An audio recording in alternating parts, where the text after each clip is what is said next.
जिंदगी चलाते रहो, इधर का पैसा उधर, उधर का पैसा इधर। यानी बेसिकली, बुरा मत मानिए, गलत शब्दों में हरामखोर टाइप के लोग हैं। हाँ, यानी फालतू फंड में खाने वाला, ऐसा पैसा जो गलत है, धर्म में जिसकी मनाही है।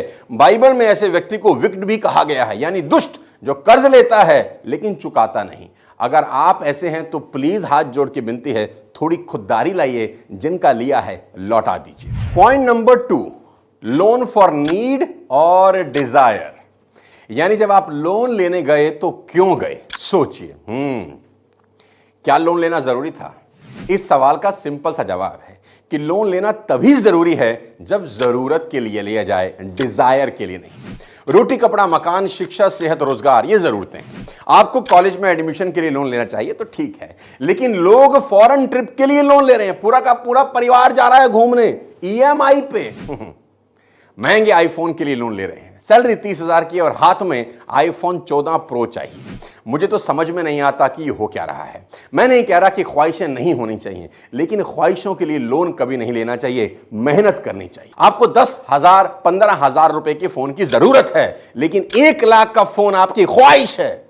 मैं नहीं कह रहा ख्वाहिशें मत पालिए, लेकिन दोस्त मेहनत करके ख्वाहिश पूरी करिए, ईएमआई से नहीं। इसी तरह 6-7 लाख रुपए की कार एक जरूरत है, लेकिन 40 लाख रुपए की फॉर्च्यूनर एक ख्वाहिश है। ख्वाहिशें पूरी करिए, लेकिन मेहनत करके। पॉइंट नंबर 3, कैंची उठाएं और अभी के अभी अपने सभी क्रेडिट कार्ड को काट दें। ये मेरी पर्सनल सजेशन है।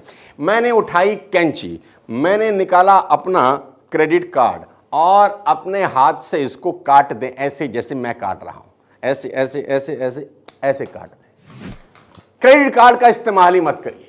अगर अभी भी इस्तेमाल कर रहे हैं तो सबसे पहले क्रेडिट कार्ड का जो डेब्ट है उससे बाहर निकलिए। जितना जल्दी हो सकता है उतना जल्दी निकलिए। याद रखें, सर पर अननेसेसरी कर्ज नहीं रखना, चाहे कुछ भी हो जाए। साथ ही साथ फर्जी लोन ऐप और अनलाइसेंस्ड प्राइवेट मनी लेंडर से कई कोस की दूरी बना लें। कुछ हो जाए, इनसे उधार नहीं लेना, मतलब नहीं लेना। और ये लोग अगर आपको परेशान कर रहे हैं तो सबसे पहले अपने घर में इसकी जानकारी दें। डरिए मत, क्योंकि ये लोग आपके डर का ही फायदा उठा रहे हैं। अपने घर वालों से कभी कुछ ना छुपाएं। गलती हो गई, एक्सेप्ट कर लीजिए। आपके घर वाले आपके सबसे बड़े वेल विशर हैं। और अगर जिनसे कर्ज लिया वो ज्यादा ही टॉर्चर करने लगे तो अपने पास के पुलिस स्टेशन में कंप्लेंट करें। जीवन से बढ़कर कुछ नहीं होता दोस्त, गलत फैसला कभी ना लें, क्योंकि लोग कभी कभी टॉर्चर सहकर सुसाइड तक कर लेते हैं। ऐसा कभी ना करें। अपने परिवार को बिठाकर बता दें सारी की सारी बात, टेंशन खत्म हो जाएगी। पॉइंट नंबर 4 आपको बता देता हूं। बैंक लोन लेते हुए यह देखिए कि लोन आपकी सैलरी का एक मेजर हिस्सा तो नहीं खा रहा। अगर आपकी कमाई का एक बहुत बड़ा भाग लोन की ईएमआई में जा रहा हो तो ऐसा लोन कभी न लें। और आपको कभी कोई हेल्थ इमरजेंसी हो जाए तो उसके लिए एक कंटीजेंसी फंड जरूर बनाएं। बच्चों की हायर एजुकेशन के लिए और अपनी रिटायरमेंट के लिए भी सेविंग करना बहुत ज्यादा जरूरी है। यह नहीं होना चाहिए कि हर महीने सैलरी आई, प्रॉफिट आया और खत्म हो गया, कई सालों के बाद भी कोई सेविंग नहीं। बचाने की आदत डालें, कर्ज की शायद जरूरत ही ना पड़े। सैलरी या प्रॉफिट जैसे ही हो उसका एक निश्चित परसेंटेज 10% और 15% तुरंत एक दूसरे अकाउंट में ट्रांसफर कर दें, जिसको कभी हाथ ना लगाएं। आप देखेंगे कुछ सालों के बाद आपके पास एक अच्छा खासा फंड होगा। पॉइंट नंबर 5, इंपल्सिव बाइंग से हमेशा बचें। कोई चीज दिख गई, पसंद आ गई तो ये नहीं झट से खरीद लिया। जब भी अचानक कुछ खरीदने का मन करे तो 1-2 दिन थम जाएं, रुक जाएं। क्या पता तब खरीदने का मन ही ना करे और आपको अच्छा लगे कि बेकार का खर्चा नहीं किया। खरीदने का निर्णय तुरंत कभी ना लें, और क्रेडिट कार्ड से तो बिल्कुल भी नहीं। पॉइंट नंबर 6, दोस्तों, अगर कभी लोन लेना भी है तो अपने फाइनेंसेस का हमेशा सही से हिसाब किताब रखें। यहां बात आती है अच्छे कर्ज की। जी हां, कर्ज अच्छा भी होता है। कुछ कर्ज अच्छे भी होते हैं जो समस्या बढ़ाते नहीं बल्कि आपकी समस्या सुलझाते हैं। अच्छा कर्ज यानी वह कर्ज जो जरूरत के लिए है, लग्जरी के लिए नहीं, और वह भी तब जब आपके पास रीपेमेंट का प्रॉपर प्लान हो।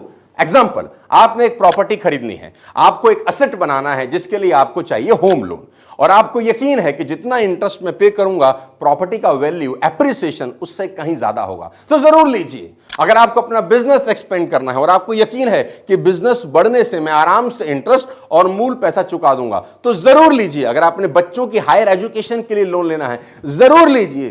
कुछ दाग अच्छे भी होते हैं।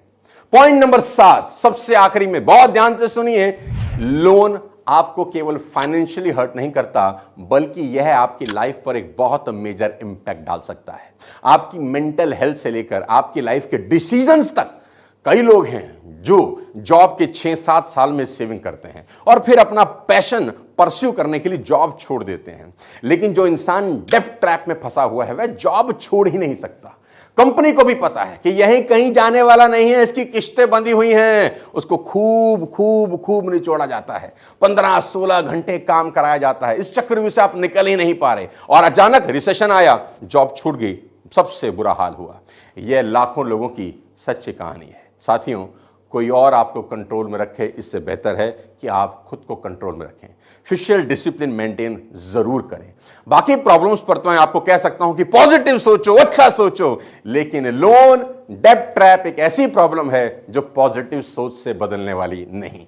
ये एक बहुत रियल प्रॉब्लम है। इसलिए कर्ज के जाल में कभी ना फंसें। बड़े सपने जरूर देखें, पर उतनी ही मेहनत भी करें। बिना मेहनत के रातों रात अमीर होने और दिखने के ख्वाब ना देखें।